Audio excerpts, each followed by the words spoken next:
और बीते 11 वर्षों में जहां देश ने कई उपलब्धियां हासिल की, वहीं नक्सलियों से निपटने में भी केंद्र सरकार सफल रही है। सुरक्षा बलों ने लाल आतंक पर प्रहार कर उसकी कमर तोड़ दी है। आज देश के कुछ ही जिलों में नक्सली सिमट कर रह गए हैं। देखिए ये विशेष रिपोर्ट। मुझे दीजिए अनुमति। नमस्कार। कभी नक्सलवाद देश के लिए नासूर बना हुआ था, लेकिन 2014 में जब मोदी सरकार आई तो नक्सलियों की भी उल्टी गिनती शुरू हो गई। लाल आतंक धीरे धीरे खत्म होने लगा। केंद्र सरकार की योजनाओं से प्रभावित होकर कुछ नक्सलियों ने जहां सरेंडर करना शुरू कर दिया, वहीं उन नक्सलियों पर सुरक्षा बल बिजली बनकर टूटे जिन्होंने मुख्य धारा को छोड़कर हिंसा का रास्ता चुना और जो देश को खोखला करने के नापाक मंसूबे बना रहे थे। हमने माओवादियों को उनके किया की सजा देनी शुरू की। वो दिन दूर नहीं जब माओवादी हिंसा का पूरी तरह से खात्मा हो जाएगा। अगर आंकड़ों की बात की जाए तो 2014 से अब तक नक्सलियों से संबंधित घटनाओं में काफी कमी आई है।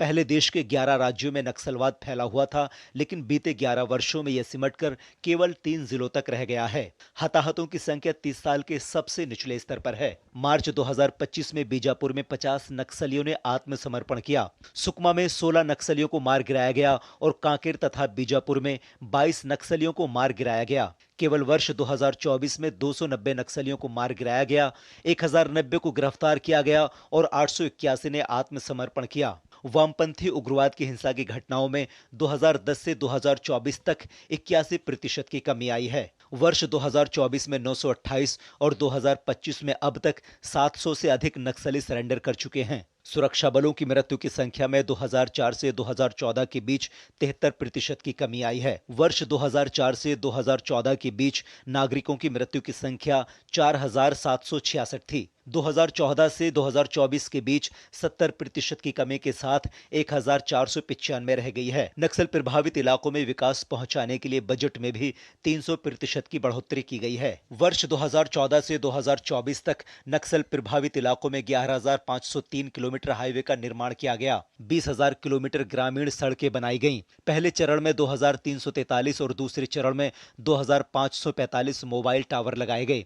नक्सल प्रभावित इलाकों में गत 5 वर्षों में बैंकों की 1007 शाखाएं खोली गईं और 937 एटीएम शुरू किए गए। नक्सल प्रभावित इलाकों में गत 5 वर्षों में बैंकिंग सेवा से युक्त 5,731 डाकघर खोले गए। जवानों के रेस्क्यू और रिहैबिलिटेशन के लिए 6 हेलीपैड बनाए गए। गृह मंत्री अमित शाह ने बार बार कहा है कि लाल आतंक के खात्मे के लिए मोदी सरकार कटिबद्ध है और मार्च 2026 तक देश नक्सलियों से निजात हासिल कर लेगा।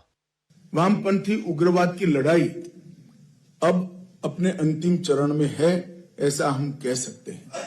और मैं विश्वास के साथ आप सभी को बताना चाहता हूं कि 2026 मार्च तक आप सभी के सहयोग से ये देश दशकों पुरानी समस्या से मुक्ति पा लेगा। महाराष्ट्र के गढ़चिरौली जिले में नक्सलियों के गढ़ कहे जाने वाले अहेरी और गार्डेवाड़ा में पिछले दिनों 77 साल में पहली बार राज्य परिवहन की बस सेवा शुरू की गई। इस दौरान मुख्यमंत्री देवेंद्र फडणवीस ने कहा कि महाराष्ट्र जल्द ही नक्सल समस्या से मुक्त हो जाएगा। प्रधानमंत्री मोदी जी के नेतृत्व में भारत के गृह मंत्री अमित भाई शाह इन्होंने एक प्रण किया है कि मार्च 2026 तक हम देश को माओवाद से मुक्त करेंगे और उस दृष्टि से बहुत ही अच्छा काम चल रहा है।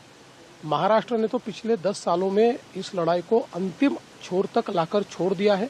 देश से बहुत जल्द लाल आतंक का खात्मा होगा और 2047 तक विकसित राष्ट्र बनने का जो सपना देशवासियों ने देखा है वो पूरा होकर रहेगा। Bureau report, DD news.